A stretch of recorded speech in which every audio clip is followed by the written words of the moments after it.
লবণ আয়রন মুক্ত নদী থাকবে, পানির নদী। অসারবাতান সাইগান লিসারিবিন, আর কলিজা ঠান্ডা করার মতো শরবতের নদী থাকবে। তোমরা দুনিয়ায় এক বালতি পানির মধ্যে একটু চিনি গুলাইয়া 2 মুখটি রুয়াবজা দিয়ে একটু কোনো মতে লাল অলিয়ায় সেই ইফতারির থেকে সেহরি পর্যন্ত কয়বা বেটা মগ বইরে খাওয়ার মাথায় নাও, তাতে তোমাকে কলিজা ঠান্ডা হয় না। আর ভেস্টের মধ্যে যে শরবত থাকবে ওইভাবে চিনি গুলাই নিয়ে আর মধু গুলাই নিয়ে শরবত না, একেবারে শরবতের নদী থাকবে। ওর মধ্যে খেজুর গাছের খাটিয়ে দিয়ে ঘাট বানাইয়া খালি ডুবোবা আর খাওয়া, কোনোদিনও তা কম পড়বে না। বলবেন না সুবহানাল্লাহ? এ হলো জান্নাত। এই পাইবা কি হলে? মানি তাদা ফাইন্নামা ইয়াতা দিলি নাফসিল, হিদায়াতের প্রতিদান। কথা বলেন ঠিক না? জান্নাতের ভিতরে যাবা, তোমার ওর ভিতরে কিছু বানাই ব্যবহার করা লাগবে না, দুনিয়ার থেকে সব বানায় পাঠাই দিছো। যারা শুধু সূরা ফাতিহার হাফেজ আছেন, শুধু সূরা ফাতিহার হাফেজ, আলহামদুলিল্লাহ জীবনে একবার পড়ছেন আর পড়তে পারেন নাই, একবার পড়ছেন মাত্র, আজকে কলেমা পড়ছে, এরপরে কোনো মতে ডেকরাই ডুকরাই আলহামদুলিল্লাহটা মুখস্থ করে একবার পড়ছে, এরপরেই তার মরণ হয়ে গেছে। হতে পারে তো এরকম মরণ। তো এই লোকটা একবার আলহামদুলিল্লাহ পড়ছে, ও জান্নাতের ভিতরে 7 তলা বিশিষ্ট একটা দালান পাবে। যে লোকটা আলহামদুলিল্লাহ দুনিয়ায় 1000 বার পড়ছে, 7 তলা বিশিষ্ট 1000 দালান পাবে। কম হয়ে যাচ্ছে নাকি? তাই সুবহানাল্লাহ 16 হয়ে যাচ্ছে আস্তে আস্তে। যদি বড় দালান চান তাহলে হাফেজদের মতো 6666 আয়াত মুখস্থ করেন, আপনাকে বেহেশতের ভিতরে বিল্ডিং দেওয়া হবে 6666 তালা। এই যদি এক খতম একবার পড়েন তাহলে একটা, 2 বার পড়লে 2 খতম, 2 বিল্ডিং, 3 খতমে 3 দালান। একজন হাফেজ পূর্ণ হাফেজ হইতে কমপক্ষে 1000 বার খতম না পড়লে সে হাফেজ হইতে পারে নাই। একজন হাফেজে কোরআন জান্নাতের ভিতরে এই আয়াত সংখ্যা পরিমাণ 1000 বিল্ডিং পাবে। কন্যা সুবহানাল্লাহ। আর হাফেজরা যদি পড়ে তাহলে প্রত্যেক 1 খতমে 1টা দালান। আর আপনারা পাবলিকরা যদি কষ্ট করে পড়েন তাহলে 1 খতমে 2টি দালান পাবেন। ওই 6666 তালা দালান। পাবলিকই বললে 1 খতমে 2 দালান, আর হুজুররা বললে 1 খতমে 1 দালান। আল্লাহ এই জায়গায় একটু পার্সিয়ালিটি করছে, পাবলিকরে 2 দালান আর হুজুরকে 1 দালান। পরিষ্কার হাদিস, বাংলা বানাই বলছি না, বাংলাটাই বলছি খালি। হুজুর বলেন লাহু আজরান, পাবলিকের জন্য ডবল নেকি। কারণ কি?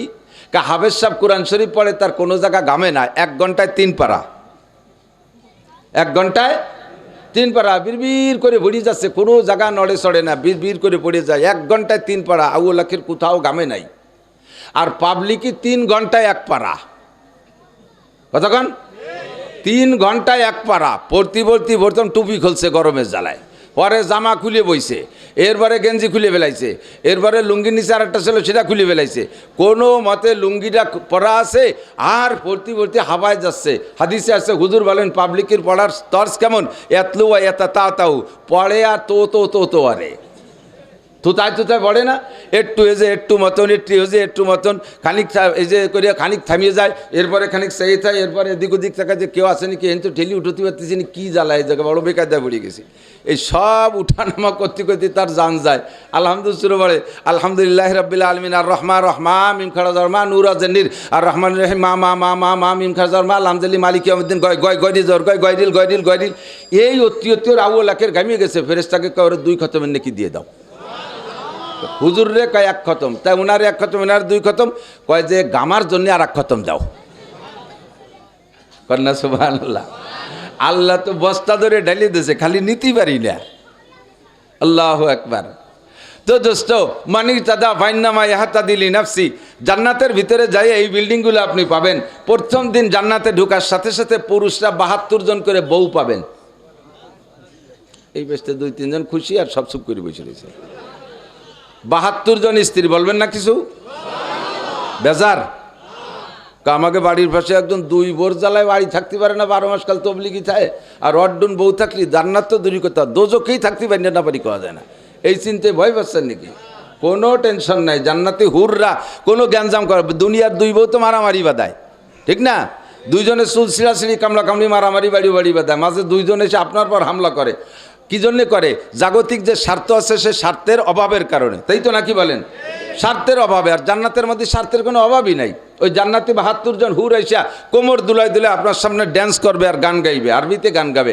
নাহনুল খালিদাতু ফালা নাবিদু, নাহনুন নাইমাতু ফালা নাবআসু, নাহনুর রাজিয়াতু ফালা নাসকাতু, তুবা লিমান কানা লানা ওয়া কুন্না লাহু। আল্লাহু আকবার।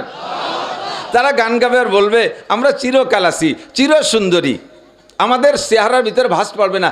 আল্লাহর কিনে আপনার কোনো দোকানে যে একটা ফেয়ার অ্যান্ড লাভলি কিনে আনা লাগবে না। আমাকে এ চেহারা হলো স্টাই একের ওয়াটার প্রুফ এবং বার্ধক্য প্রুফ, এ বুড়ো হয় না। নাহনুল খালেদ দাতু ফালা নাবিদু, কোনোদিন আমরা শেষ হব না। নাহনু নায়েমাতু ফালা নাবাসু, আমরা কোনোদিন আমরা যে নিয়ামতের সাথে আছি, যে সৌন্দর্যের সাথে আছি, এই সৌন্দর্যের মধ্যে কোনো ঘাটতি নাই। নাহনুর রাজিয়াতু নাহনুর রাজিয়া